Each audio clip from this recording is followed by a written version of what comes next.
We've all seen the movie The Matrix. It was interesting and fun on the big screen of the TV, but has it become a bit too real in your own life?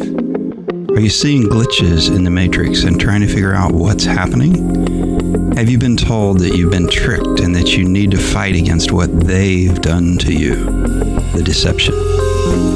Whether you're just beginning to notice, or if you've been searching for a more peaceful and congruent way to live without battling them, you're in the right place. I'm Ken, and I'll be joined by Eliza and Rena Stella. Let's explore together on the Liberty Ark. Okay, we're back for the 13th episode of Liberty Ark Podcast. And I'm Ken. I'm here with Rena Stella and Eliza. Rena Stella, how are you doing tonight? Doing really good. Excited for this episode. It's lucky number 13. Absolutely. How about you, Eliza? Doing fantastic. All right. Well, we're gonna get right into the reading, and Eliza's going to read for us, and then we'll have a conversation over this. So let me get up the right screen here. And we'll start this with episode 13. Lucky 13. Episode 13, Reclaiming Autonomy, the Power of Collective Action. Collective action is a powerful force for change. By coming together to address common challenges, individuals can amplify their impact and drive systemic change. This can take the form of community organizing, participating in social movements, and supporting organizations that advocate for economic and legal justice. Collective action can also involve creating alternative systems and structures that operate outside of the traditional frameworks of control. For example, community-owned banks can provide more equitable and supportive financial and social services. And we might come back and go a little further, but what do you say we stop there and talk through this section? And if we've got more time, we'll bring some more up and talk about some other stuff. And just as a kind of initial thing for those that haven't been with us before, we're reading from a book called The Great International Heist, written by Rebecca and Jonathan Rodrigues. And it inspires us to think pretty deeply on some things. And so we just have conversations over this and learn from it. So hopefully this is useful to everyone. So we're on episode 13, Reclaiming Autonomy. And we're talking specifically tonight about the power of collective action. What are your thoughts right off the bat on collective action, guys? I'm going to say we can all relate to collective action. In general, speaking, growing up and so forth. I think really when you learn as you're growing, when you're doing things solo, yes, you may be able to accomplish them. But the moment that you strategize and do it with an additional person or a group of people, the power you have behind that game plan or strategy or idea, accomplishing a project, playing a sport. When it comes to family, uniting resources to really accomplish, let's say, acquiring an asset. All of that, sure, you can accomplish it solo. It might take a lot longer, but once you get that power of the group or the people behind you, it becomes such a great tool, and you can accomplish it definitely a lot quicker with people behind you. And I think that is, to me, the example that I would use because I can relate to all those points that I just made. Absolutely. I think pooling resources, pooling ideas, but also not being, having to feel you're alone in the pathway that you're choosing to make a difference. we all feel things inside, like and we call it intuition, that we know things just aren't right. But I think if we take a little bit of time and start exploring, whether it's our community or around on different groups on the internet, we'll probably find we're not the only ones that feel that way. And then we gain education, and then we start participating and even pulling it to the point of being in a community, whether it's virtual or in your own backyard, to start pooling resources as well as ideas. So I love it. You know what struck me, and it wasn't until we were reading it right now, although I've read it before, was reclaiming autonomy, which sounds individual, but doing it as a collective. Right? So, I mean, I guess how I perceive, you could perceive that as being opposing factors, but we're looking at it from the standpoint of a collective group of people who are all interested in developing more clear autonomy. So you all have the same interest of taking your power back, basically, but doing it together in a way that's more powerful. That's right. I think having a voice. Yeah. Go ahead, Stella. Having a voice. I mean, it's so powerful when you do it in a group. And especially if the end result is the same mindset, the same path, the same ideas, emotions, like you said, Eliza, 100%. There's a lot of us that feel alone in doing everything we do every day or a specific thing.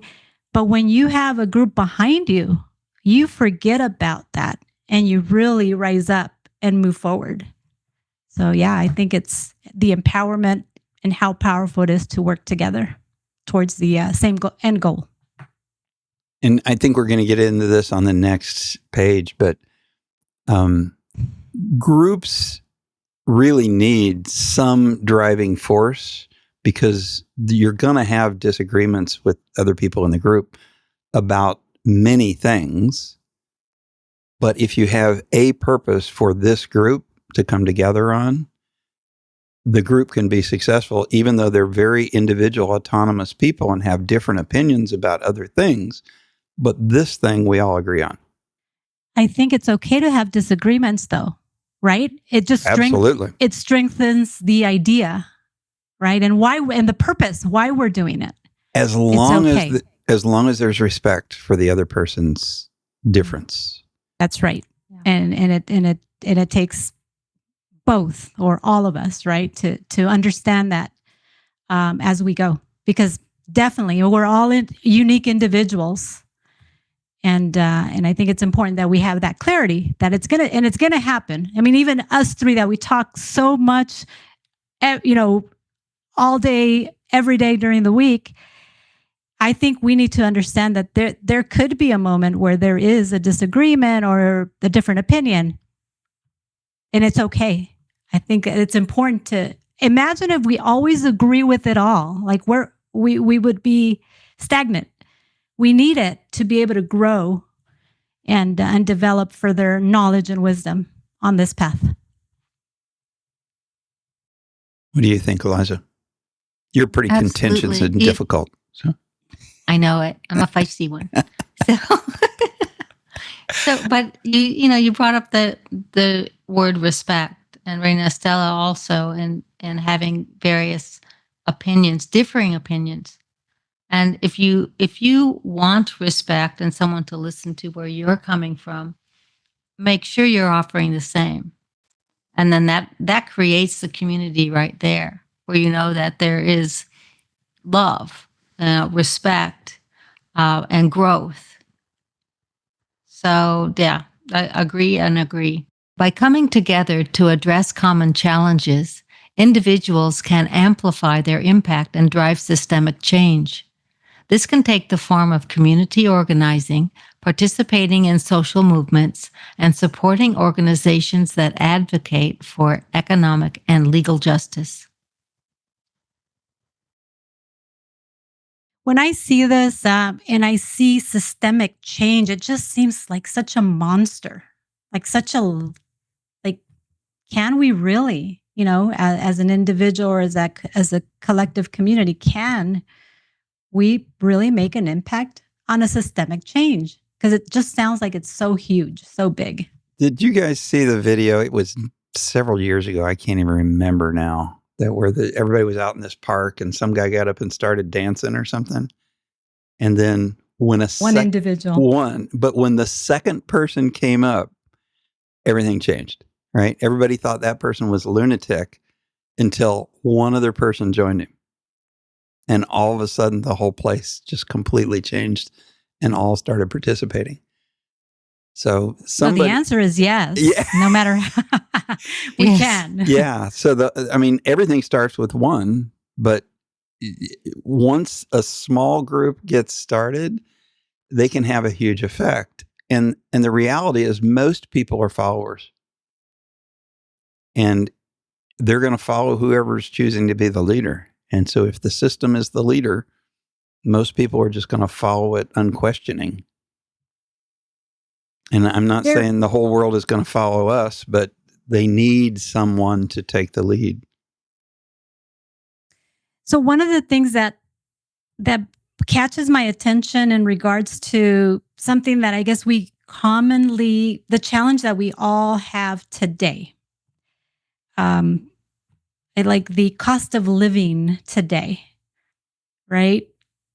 It's such a huge topic. And when I think about how we can impact such a challenge, and then I think about, can we actually do it locally for our community? Can we actually do it?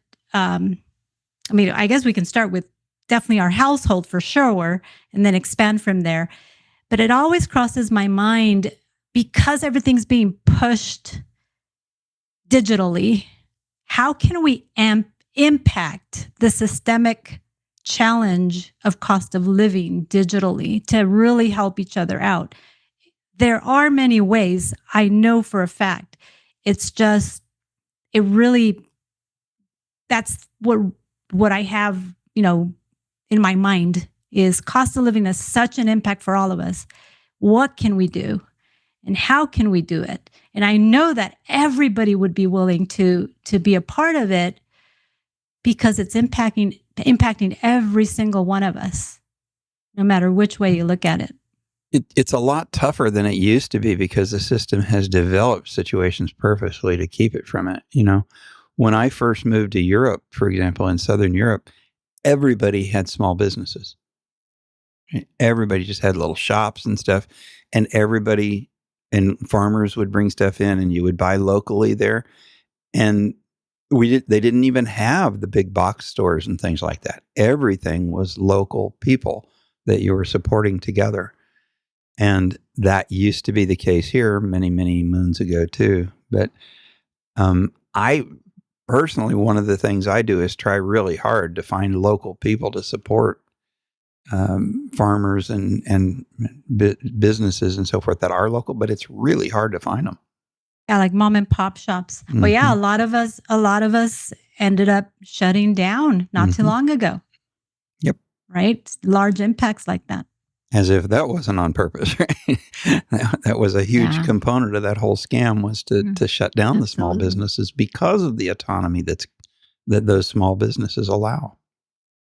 So the way that, because it's going, through my mind and so forth, the only thing I can think of, like right off the bat, that we can all do is really take a look at it more, instead of a challenge, let's take a look at it differently. What opportunities can come from it? And I think that may help us, right? Because again, when you look at something, you can look at the negative or the positive. If you always look for the positive, it usually turns out better.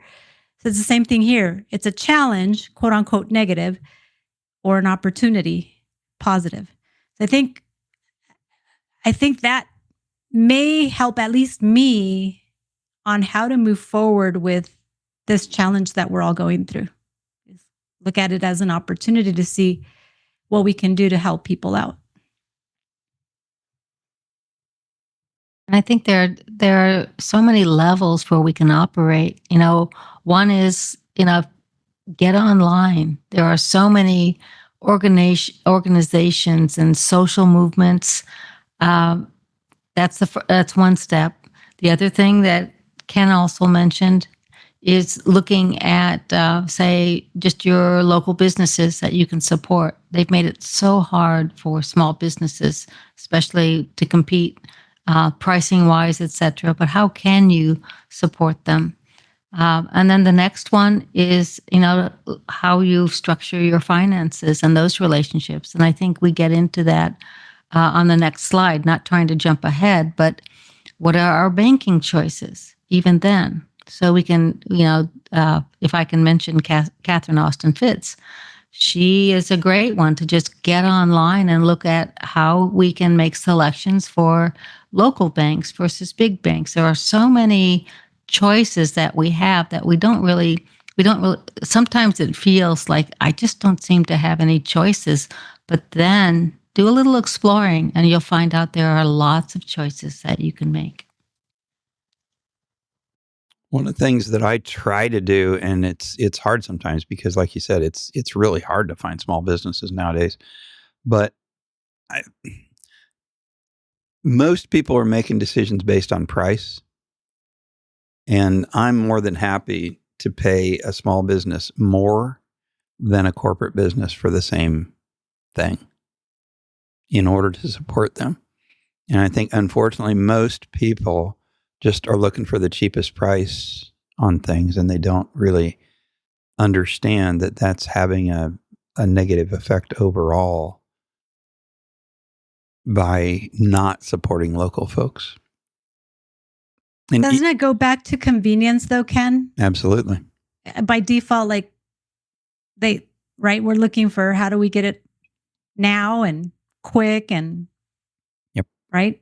Yeah, even online, everybody goes to Amazon to get it tomorrow, when you might be able to go to a small business that's making something and get it from them, but it might take a week to get it. And it may cost a little more. But to me, it's worth it. It's kitty time. Sorry, guys. Look who's joined us. Beautiful we have a fourth kitty. here. Yeah. No, that's okay. But, what you said about searching out in your community, it does take a little effort, but they're there. And I don't mind, paying a little bit more for it. What's happened in my particular community is that there are monopolies that are enforced. The local airport, they allow one airline in there, and other airlines, it could benefit so much. We're talking these are major airlines that have there's one. This is a fairly decent sized community, say 15,000, but there's only there's one grocery store here, a big chain. None of the other, even the big chains, are allowed in. IGA's not allowed. That's one we know. And so therefore there's no where there's no competition.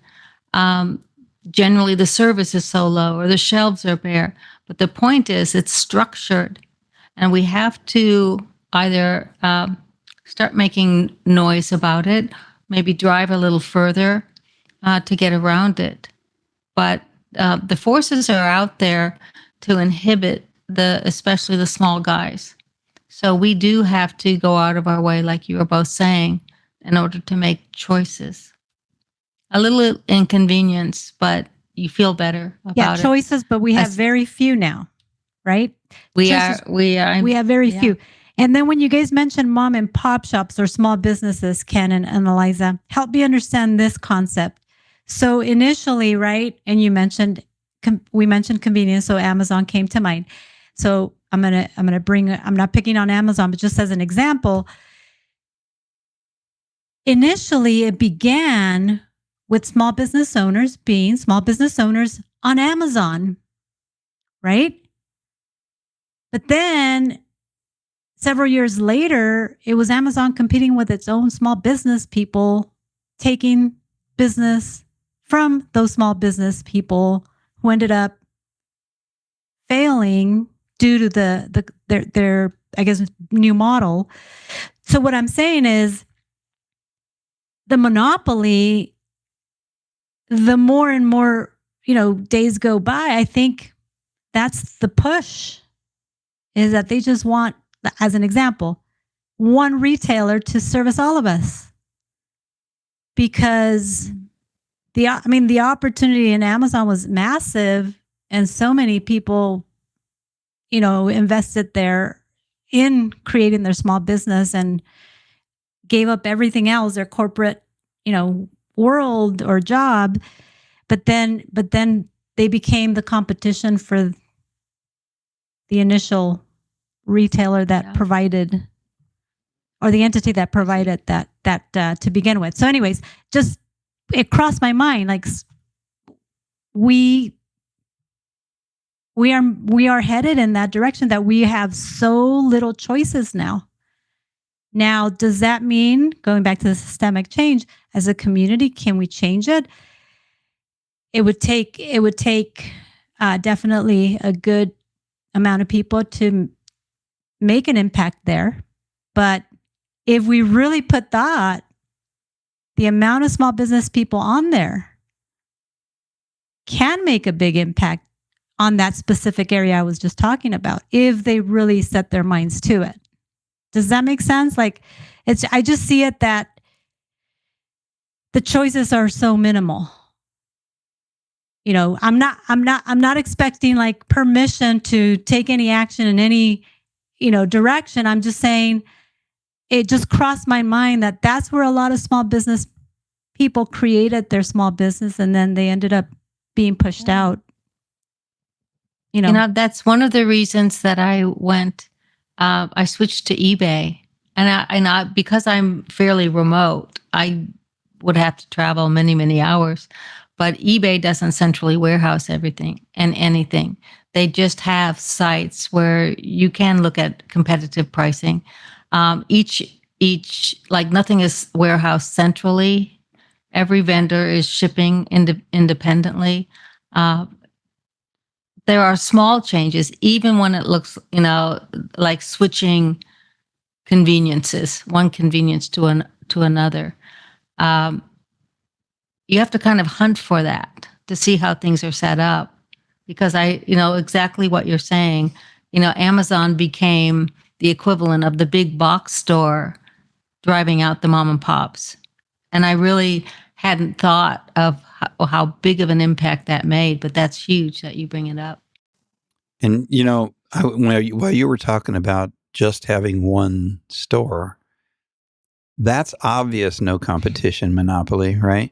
But we have fake options here because they set up names for different stores that are all owned by the same people, so that you think you have a choice of 3 grocery stores, but they're all owned by the same thing. They all have the same parent company. Absolutely. Yeah. And as it goes up, basically, what is it? Like 8 corporations basically own everything and control it. Is that the equivalent of, say, for example, the news media, right? I think I've heard like 3 people own all the news media, or 5 people, or whatever. Then let's think about airlines. Aren't they all like partnership? And so they're all the same. And then you look at what the real ownership is at the stock level, right? And BlackRock and those guys own all the stock in everything. So the majority stock on every single thing, yes. Yeah, and so they've got the ultimate control over what all of them do, but they have to make us think that we've got choices. It's like everything they do. They give you the illusion of choice so that the people don't revolt. Because if the people really believed and understood that they've got no actual choice, it's just the choices between the things that they want you to have, people would have a problem. It makes me think of like the weekly advertisements, say for groceries, right? So one grocery, they're all owned by let's say the same parent company, but one grocery will have the tomatoes at 67 cents a pound. And then the other one will have it, of course, at a lot higher, but they have something else at 67 pounds, things that we buy daily, right? So it's like, okay, I'm going to drive over here for the tomatoes and I'm going to drive over here. I don't know. It's just crazy that the way they mess with us, the way they bully us and mess with us. But that you bring up really good points regarding choice. Is there a real choice? Have different choices been manufactured so we feel we have choice? I think that those choices are manufactured in some cases to divide us so that we are distracted from keeping the main thing, which is social movements or social justice, legal justice. And I'm specifically talking about, just my opinion, political parties. That's what came People to mind. or racial division. All of this divisiveness is being pumped into us day in and day out. Are there really true differences between us there? Generally not, but we're being programmed. And to step back from that, and I truly have just stepped back from it and started, we bring up the example, they talk about two sides of the aisle. Are you on this side or that side? When we're never looking at the aisle that is creating the sides. And if we start doing that, we can start to better explore and make these choices and make a difference. Coming together, unity. I think we have more similarity than we know. Like we probably, on how they, of course, work with dividing us and so forth, and having us fight with each other. I think if we were to definitely sit down and analyze and pause and think about it, I mean, like, we probably agree on more things than what we think. But again, how do we make that systemic change to help people understand and believe that this is all created as it is an illusion for us to think we do have choices. Yeah, and I think and to keep us from just talking in groups about these topics. I mean, I see what we're doing here as exactly that. Just developing awareness so that people even think about the concept that they really don't have any choices.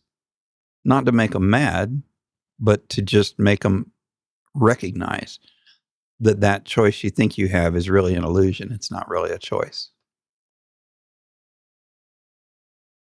and to sit down and actually talk, right? Share up, and just like how we began this conversation, we may find out that we're not so different. But unless you sit down and listen and talk and have someone on the other side also being willing to listen and share, that's what helps us to grow. But that's so hard to find because of this indoctrinated division that's been manufactured for us. It's really hard to overcome that in so many people, and that's a sadness for me. Yeah, but I think we're at least also doing, we're doing something here on this podcast as we have discussions, right, to make an impact, even simply cause someone to be curious about it or research further. I think we're doing our part, which is a great thing. We just keep doing what we're doing. 100%.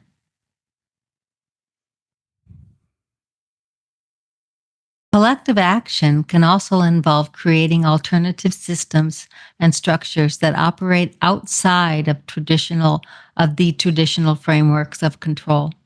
For example, community-owned banks can provide more equitable and supportive financial and social services. That comes to mind, or this comes to mind when I see community-owned banks, because in my mind, I thought all banks were interconnected somehow. So do community banks really I know they provide more benefits per se for the members, right? I'm thinking community banks or community-owned banks equals credit union, or am I not thinking No, there's the right way? two different things. Yeah, there's credit unions and then there's banks, but there are local and regional of each. Okay. So community-owned banks would be local, owned by that community. Yeah, where that neighborhood. And the benefit there is you're putting your support behind that bank, and that bank is doing business loans and so forth to develop business in your area, as opposed to the big banks that are international that aren't going to do much of anything for your community. So you don't think that the local community-owned banks owned by the neighborhood, by the community, they have no connections to the other banks? They're not owned by the other banks? No, not owned by. Are they interconnected? Yes, because they're all working within the banking system, right? Okay. But you'd have to look at the individual bank. But I know several banks here in town, for example, that are low, and I've watched them grow because I've been around here for a very long time, from, you knew who the president of the bank was. And now they've got, 5 branches, but all in this area, nothing outside of this area. My homework is going to be, I need to know if there's local community banks in my area, because I really haven't run into, usually they display their name, where it does indicate that it is a local community-owned bank. Again, a lot of credit unions, large banks, but I wonder, that's going to be my homework. I find that very interesting because I'm like, how are we going to do that? Yeah. Eliza gave you a good example of someplace that'll help you with your research, and that is Catherine Austin Fitz. Go to her website, solari.com, SOLARI, and I think she has a section in there where you can download some free stuff, and she gives you the way to go about determining exactly what you're asking to find a local bank. I will definitely do that. But that's going to be, that's actually a huge, well, that would be huge, at least, to be aware. And you know what's even cooler? And she gives quite a few examples. You've probably heard her talk about this, Eliza. She got into, the government tried to come down on her, and she ended up winning because they were just trying to destroy her. But she talks about having created her own bank. And what she had done was, over the years, she had loaned money to family and friends and so forth. And then when she got into big time trouble and had to come up with a whole bunch of money to pay her legal fees and stuff, those people that hadn't paid her back came, and she ended up getting $250,000 to pay her lawyers just from recovering the money that she had loaned to people all around her and never asked for it back. So investing in people is one of the things she talks about a lot, not just a bank, but people, utilizing people as your bank, basically.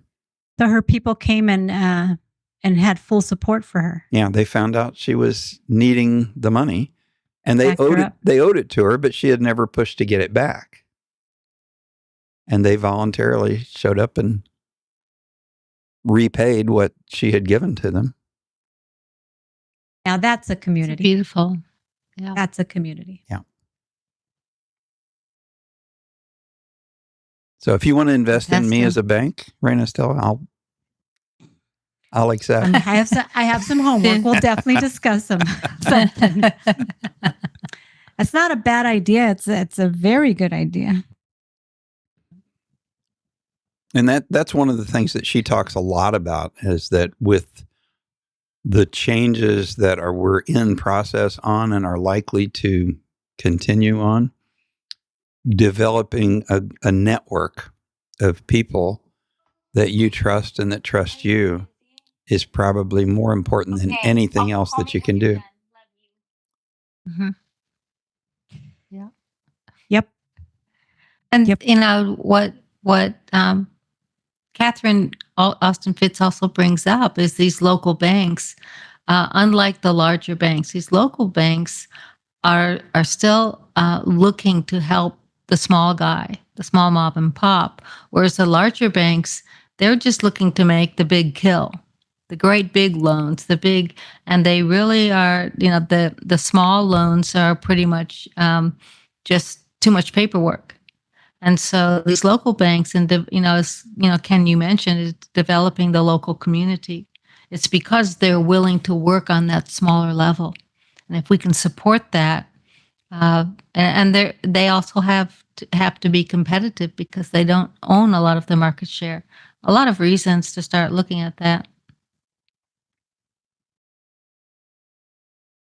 Yeah, and I think what's being lost, of course, as we go here, is definitely that personalized relationship that you used to or could have in the past with people at a bank. They knew you when you entered, and this and that. I think that's what the community-owned banks would provide for you, is that customer service that really they make you feel like your family versus a number, right? When you walk into one of the larger banks. So, yeah, that's the old holiday movie, right? It's a Wonderful Life. Mm-hmm. That whole story was based upon, the small savings and loan where everybody came together, kind of like Catherine Austin Fitz's story. All the good that he had done throughout his life, and everyone was there. I love that. Nice. Yeah. You want to go ahead and read this one? Or did you already? You want me to? Did you just read that and I just was not here with us? Okay. All right. And that's how we were talking about the banks. Gotcha. And financial and social services, because the financial community then is supporting the local social services as well. The local food banks, whatever it is that the banks have more capability to do. Mm-hmm. Good. We could go on to another couple slides on another section, but I think our time is probably already up for tonight. So I'm going to suggest that we stop on this slide. Let's do that.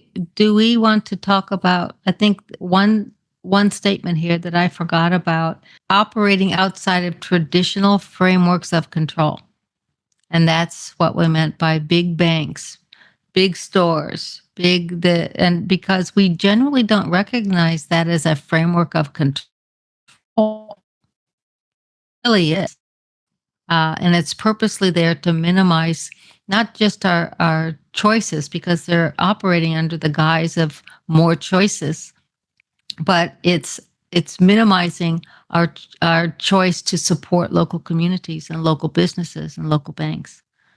So let's just be aware of that and try to operate outside of the traditional framework, perhaps. And one of the things that's interesting to me, speaking of banks and S&Ls, or I guess I don't know if S&Ls didn't even exist, I guess, after the big crisis thing, but credit unions, is my experience, and I've had to open several accounts lately, my experience is that the cost, like the monthly cost of an account and so forth, is much, much lower, or on the ones I've done, zero at the local ones. And that's not the way it is at the big ones. And the big ones require a lot larger balance to be held. Smaller ones, I just opened up one yesterday that required $25 to open the account, and you got to keep at least a penny in it or they close it. Or there's a fee. But as long as you keep it a penny, there's no fee. Unless you want paper statements, then you got to pay $3 a month. But I want to say on that note there, Ken, I have to say that even the larger banks, they try to make their accounts attractive for us, and we're falling for it, right? Because even though all you need is $100 to open your account, and all it is $10 a month to have the account, right? When you do have other options where it is minimal or no charge, a lot of us fall for it because we are saying, well, $10 is not a lot of money once a month, but it is when it is just a digital number on the screen that they're providing. Like, what are they really doing, right? So I think we're falling for even those attractive offers, right? That in reality it is a lot to pay $10 a month for an account, So yeah, that's why I am moving forward and figuring out if we have community-owned banks here.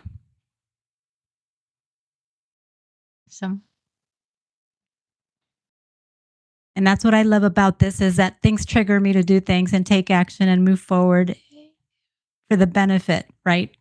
Of not only myself, but definitely learning to be able to bring it back. So yeah, and that's a great example of what we were just talking about is, when we get together and talk about stuff, you bring up something that I hadn't thought of. Eliza brings up something that I hadn't thought of. I occasionally get lucky and come up with something you guys haven't thought of. Yeah. No, you rarely you both are helping me all the time. I'm kidding. Oh yeah. I just hang out in the background. Such a non-thinker. Oh my gosh. The brains of the operation. Yeah, something like that. That's right. I'm certainly not the beauty of the operation. I got to have some benefit here. I don't know. Depends who's voting there, right? But this has been so good. Yep. It's just, I'm always uplifted after our conversations because I do feel more empowered. I feel, and I feel grateful, to both of you and Creator for these conversations. So thank you. Me too. Thank you very much. And I'll say on my end, I honestly never want to leave the conversations when we start a conversation. That's why we have gone hours and hours on our conversations, guys. Yeah. I think our what is it? Our record has been 5 hours. Yeah. And it doesn't feel 5 hours. We're not going to beat that one tonight. No, we are not. Not at all. Not at all. But that's how I feel. I really enjoy time flies when you're having fun, and that's a true statement when we get together. So I thank you guys. Same here. Thank you both. And any last words from you guys? Is that all we need to say? I am good. Thank you so much for tonight. It was a great conversation. Looking forward. Enjoyed it. Looking forward to Lucky 14. Yes, ma'am. Next week. All right. All right. And to everyone listening to us, see you next round. Have a great night, guys. Bye-bye. Bye-bye. The views expressed in this Liberty Ark podcast are for informational and educational purposes only. They do not constitute legal or tax advice, and they may not reflect the official positions of anyone at all, really. We want to express our appreciation to the authors of the unpublished manuscript titled The Great International Heist, on which the Liberty Ark podcast is based. Rebecca and Jonathan Rodrigues, the authors, provide courses that go into much greater depth and are available at libertyarkpodcast.com/White Rabbit.